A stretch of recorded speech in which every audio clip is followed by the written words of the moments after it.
અત્યાર સુધી ગુજરાતની પ્રાથમિક શિક્ષણ વ્યવસ્થામાં બઢતીનો મુખ્ય આધાર નોકરીના વર્ષો અને વરિષ્ઠતા ગણવામાં આવતી હતી.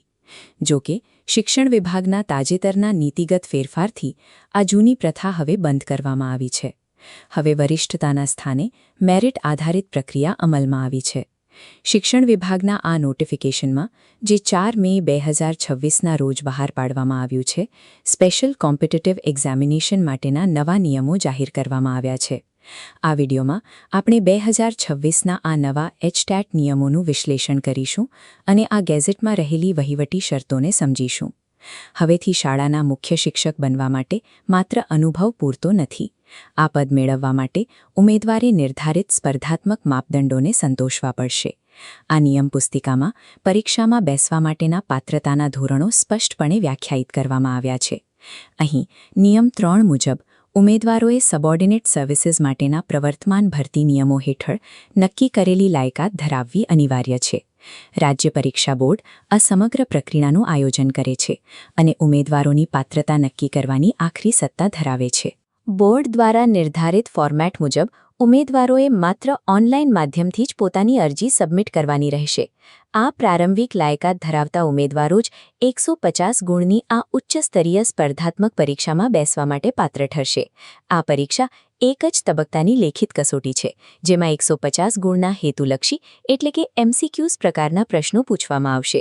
પરીક્ષા દરમિયાન કોઈ પણ પુસ્તક રાખવાની મનાઈ છે અને પ્રશ્નપત્રનું માધ્યમ ગુજરાતી, અંગ્રેજી અથવા હિન્દી રાખવામાં આવશે.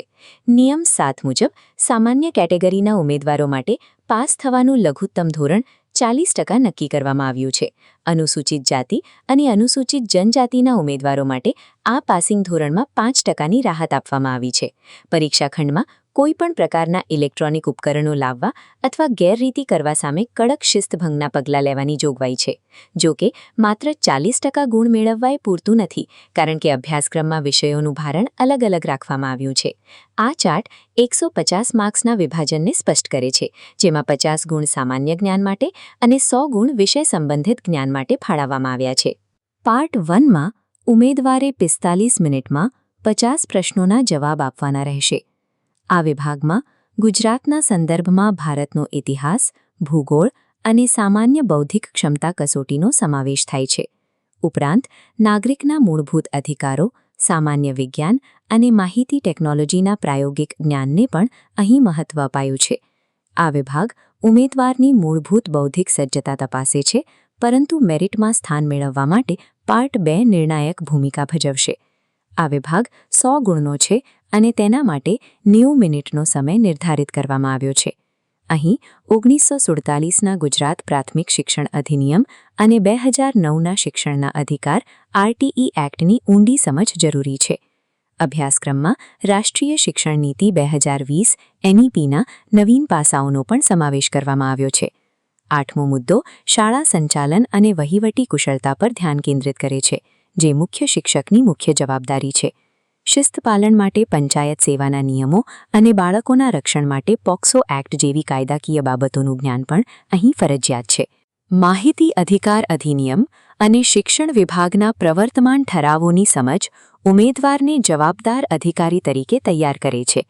અભ્યાસક્રમનું આ માળખું સૂચવે છે કે હવે પરીક્ષામાં સફળ થવા માટે શિક્ષણશાસ્ત્રના જ્ઞાનની સાથે વહીવટી અને કાયદાકીય બાબતોમાં નિપુણતા મેળવવી પણ એટલી જ આવશ્યક છે. 40% ગુણ મેળવી પાસ થવું એ નિમણૂકની ગેરંટી નથી, કારણ કે આખરી પસંદગી મેરિટના આધારે થાય છે. નિયમ 11 મુજબ રાજ્ય પરીક્ષા બોર્ડ ખાલી જગ્યાઓની સંખ્યાને ધ્યાનમાં રાખીને જ સફળ ઉમેદવારોની મેરિટ યાદી તૈયાર કરશે. જિલ્લા કે નગર શિક્ષણ સમિતિ દ્વારા જેટલી જગ્યાઓની માંગણી કરવામાં આવી હશે તેટલા જ ઉમેદવારોને પસંદ કરવામાં આવશે. ઉમેદવારોએ માત્ર પાસ થવાનું નથી, પરંતુ ખાલી જગ્યાઓના આધારે નક્કી થતા કટઓફમાં ટોચનું સ્થાન મેળવવાનું રહેશે. આ સ્પર્ધા માત્ર લઘુત્તમ ગુણ મેળવવાની નથી, પરંતુ ઉપલબ્ધ મર્યાદિત જગ્યાઓ માટે અન્ય ઉમેદવારો કરતાં વધુ સારા ક્રમે આવવાની છે. નિયમ 14 હેઠળ સરકારે એક મહત્વની કાયદાકીય જોગવાઈ રાખી છે: નિમણૂકનો કોઈ અધિકાર નહીં.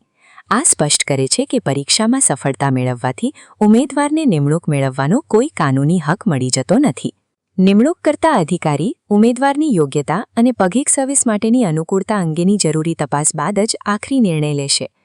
HATET 2026 દ્વારા ગુજરાતની શિક્ષણ વ્યવસ્થામાં બઢતીની પ્રક્રિયા હવે વરિષ્ઠતાના બદલે સંપૂર્ણપણે વહીવટી અને કાયદાકીય સજ્જતા પર આધારિત બની છે. આ નવી વ્યવસ્થામાં સફળતા મેળવવા માટે